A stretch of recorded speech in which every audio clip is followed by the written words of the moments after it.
Thanks, everybody. Welcome. I was going to also thank a lot of the same folks.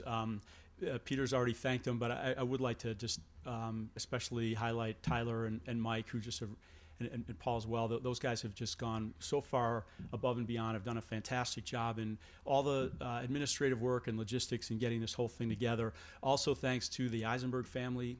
Sheila and Peter Eisenberg both have been at all these meetings and just extremely supportive. Debbie Guggenheim, who runs the foundation, and Gunnar, and especially to Al Claremont, who really set this whole thing in motion.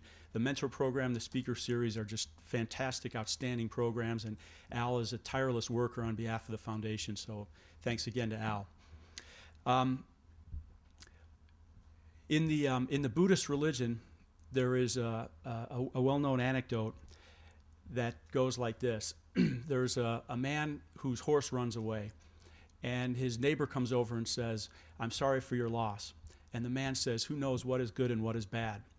The next day, the horse comes back with two other horses following behind it, and the neighbor comes over and says, "Congratulations on your good fortune." And the man says, "Who knows what is good and what is bad?" The next morning, the man's son is on one of the new horses, falls off, breaks his leg. The neighbor comes over and says, "I'm sorry for your misfortune." The man says, "Who knows what is good and what is bad?"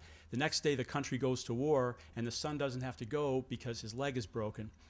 Anyway, this goes on and on forever. And the moral of the story is that trying to label circumstances as good or bad, not only are they false, but they're misleading. Things are what they are, and regardless of how we feel about them, they'll inevitably lead to something else. We're unquestionably in a difficult period right now in the commercial real estate industry, but I won't use the word bad. Here's a fact. Virtually everyone in the world will spend most or all of their days in a structure. We're the people that provide those structures.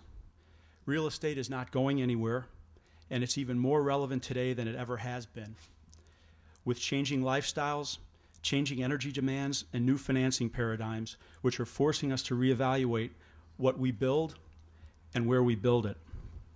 The real estate game is changing before our eyes.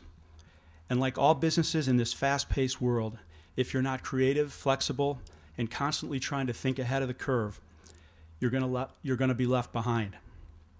For the moment, the playing field is leveled, and large companies don't necessarily have an advantage over small companies, as all of us try to figure out where we're headed as an industry and who will own and manage the national portfolio of commercial real estate when the dust settles on the current crisis.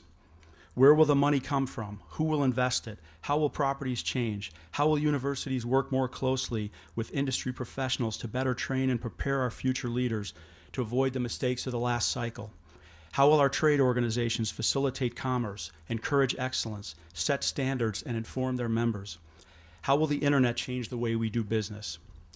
For some, these questions indicate an industry in turmoil. For others, these questions suggest an incredibly exciting and invigorating time to be part of this important and rapidly changing world.